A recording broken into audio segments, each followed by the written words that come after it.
Salut à tous les amis, j'espère que vous allez bien. Alors aujourd'hui on se retrouve pour une petite vidéo sur le DS7 du Frangin. Et aujourd'hui les amis, je vais vous montrer comment remplacer des plaquettes de frein avec un frein à main électrique. Vous avez été très nombreux à me poser la question comment on fait puisque le frein à main se verrouille automatiquement à la coupure du véhicule. Donc aujourd'hui les amis, il va nous falloir deux petites choses. Déjà des outils pour changer les plaquettes, mais surtout une valise diagnostique capable de venir déverrouiller votre frein à main électrique. Sans ça, très clairement, vous ne pourrez pas le faire vous-même. Il faudra se rendre chez un garagiste. Attention, je le souligne quand même, il y a certains véhicules un petit peu moins prestigieux qu'un DS7 qui peut se déverrouiller via les fonctions du tableau de bord du véhicule. Là, ce n'est pas le cas. Donc prenez d'abord connaissance de ça. Est-ce que vous avez une fonctionnalité dans vos paramètres de tableau de bord qui vous permet de déverrouiller le frein de parking? Ça s'appelle comme ça. Ou pas. Si vous ne l'avez pas, il faudra obligatoirement passer par une valise diagnostique orientée à minima semi-professionnelle. Donc avec un budget à minimum 500 €. Si votre valise coûte moins de 500 €, il y a de fortes chances qu'elle ne dispose pas de cette fonction pour relever le frein de parking lors d'une intervention mécanique. Donc les amis, c'est parti, je vous montre comment on fait. Première étape, on va brancher la valise sur le véhicule. Donc là, on retire le cache ici. Et là, on a accès sur la prise OBD de ce véhicule, ici. On est connecté, maintenant, il faut mettre le contact. Donc là, maintenant, pour aller desserrer les étriers de frein, on va aller tout simplement rechercher la marque du véhicule. Donc là, en l'occurrence, Citroën. On va rentrer dedans, on va aller chercher le modèle, donc un DS7. Et une fois qu'on rentre dans le véhicule, on va aller chercher le système de freinage. Donc système blocage, on rentre dedans. Donc là, encore une fois, il faut savoir où on va chercher. Ensuite, on va faire des tests d'action. On va aller sur étrier de frein motorisé. Et là, on va venir desserrer les étriers. Vous allez entendre les étriers se desserrer tout simplement et le frein se débloquer.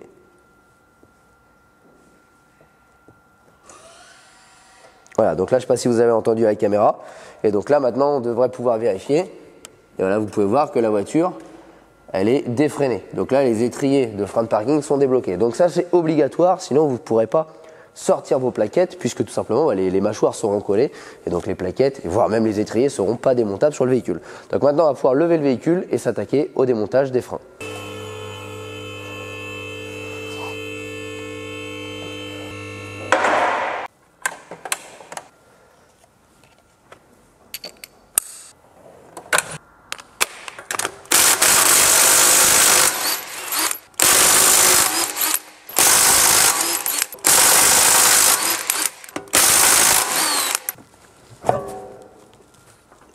Voilà, et là on accède à l'étrier, donc c'est sur cette partie-là qu'on va venir remplacer les plaquettes. Là maintenant, on va venir s'attaquer aux deux vis ici pour permettre de désolidariser le chapeau de l'étrier.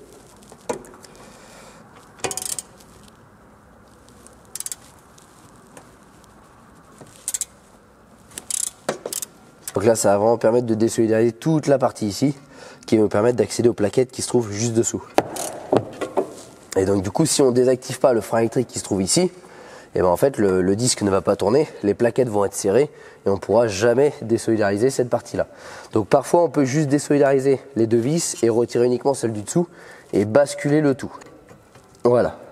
Donc en fait il faudra juste qu'on déconnecte la partie moteur électrique ici.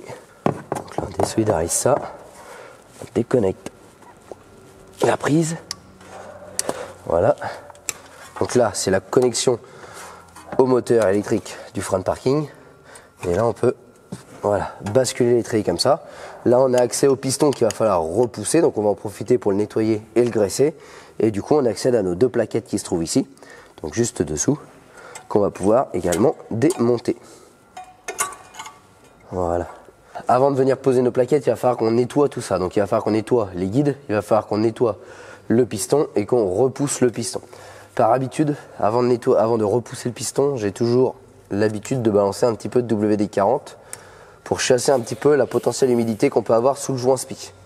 Il faudra également vérifier que le joint spi n'est pas abîmé. Bon là, le véhicule n'est pas vieux, donc il n'y a pas de problème. Ensuite, on en met un petit peu sur le piston pour chasser un petit peu la rouille. Ça sert à mettre du dégrippant, c'est pas grippé, c'est juste un petit peu de la rouille de surface, donc ça fera pas de mal. Ensuite, il faudra qu'on s'équipe d'un repousse-piston. Donc ça maintenant, c'est quasi obligatoire sur les véhicules modernes. Ça permet de repousser le piston en le vissant ou en le dévissant. Donc là, hop, on va venir placer. Pour repousser les pistons, c'est très simple. Soit ça se fait par compression, soit ça se fait par tournant. Là en l'occurrence on sait que ça se fait par tournant parce que sur le piston du frein on a 2 petites encoches pour venir verrouiller l'adaptateur dessus. Donc maintenant qu'il est en place, on va venir tourner et le piston va tranquillement rentrer dans l'étrier. Donc là il faut le rentrer au maximum, ça va permettre de compenser la différence d'épaisseur des nouvelles plaquettes. Voilà, donc là on arrive au max et maintenant on va pouvoir s'occuper au nettoyage des guides. Les petits guides on va venir les remplacer puisqu'ils sont fournis avec les plaquettes. Attention, vérifiez bien avant s'ils sont fournis, parfois ils ne sont pas fournis. Donc s'ils ne sont pas fournis, le mieux c'est de les nettoyer. Là en l'occurrence on va les remplacer. Donc généralement c'est juste pincer sur le guide, donc avec un petit tournevis et un marteau quand ça fait un peu de résistance, ça sort. Voilà, en l'occurrence comme ceci. Voilà. Hop, et on fait pareil. Donc de l'autre côté là vous n'allez pas voir, mais on a les mêmes de l'autre côté pour la plaquette arrière. Alors au mieux, c'est quand même plus sympa de les changer pour la simple et bonne raison que sinon on peut avoir un petit peu de poussière de plaquette qui s'est brûlée dessus et on va créer une surépaisseur, on peut avoir une plaquette qui va moins bien naviguer sur le guide. Bon, un bon nettoyage honnêtement ça le fait. Donc là on passe quand même un petit coup de nettoyage à la brosse pour remettre de nouveaux guides. Et là on vient repositionner les nouveaux guides. Aussi simple que ça.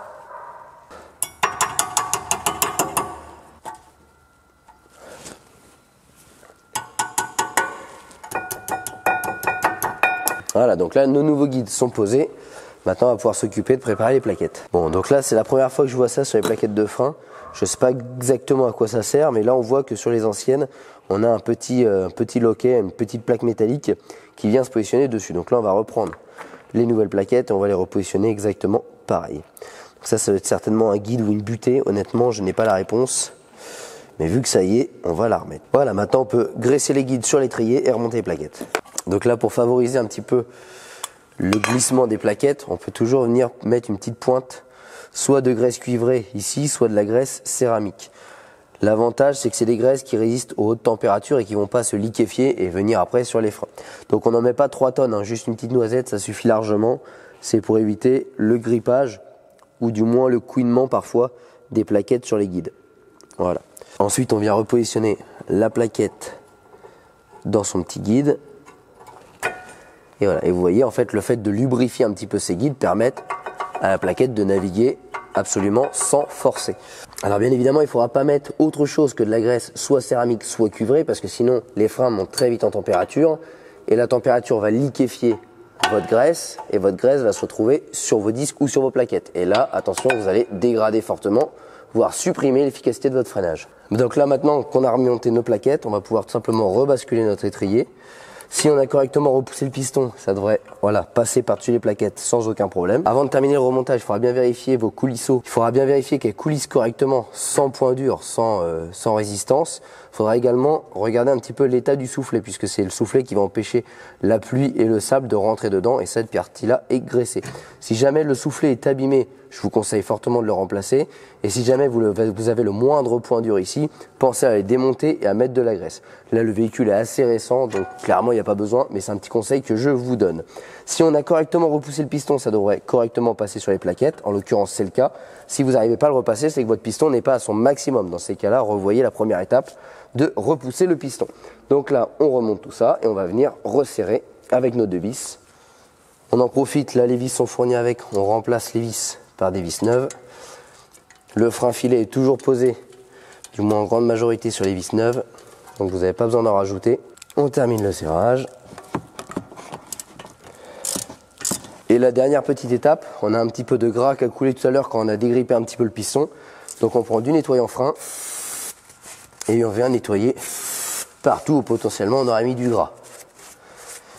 Et pour cette étape-là, les amis, c'est terminé. Donc là, on va faire exactement la même étape de l'autre côté. Et ensuite, on se retrouve pour poser les roues. Avant de poser les roues, on viendra nettoyer ici, puisqu'on voit qu'il y a quand même de la rouille qui s'est formée. On viendra également appliquer une graisse cuivrée autour pour éviter que la rouille vienne se reformer. Et ensuite, on n'aura plus qu'à réactiver le système de freinage électrique. On n'oublie pas de rebrancher la petite cosse qui va permettre le bon fonctionnement du frein électrique. Voilà, avec son petit verrouillage blanc. Et c'est terminé. Donc les amis, on fait l'autre côté.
Bon, donc là, comme je vous l'ai dit tout à l'heure, avant de remettre les roues, on va venir brosser les centres et y appliquer un peu de graisse cuivrée.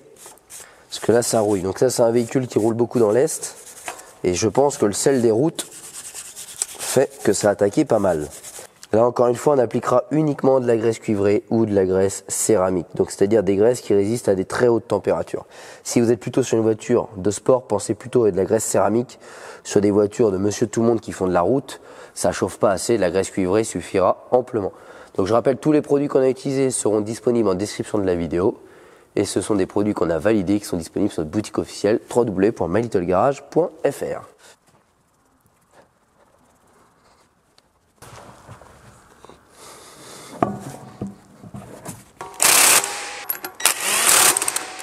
Voilà, maintenant on descend le véhicule, serrage au couple et c'est fini.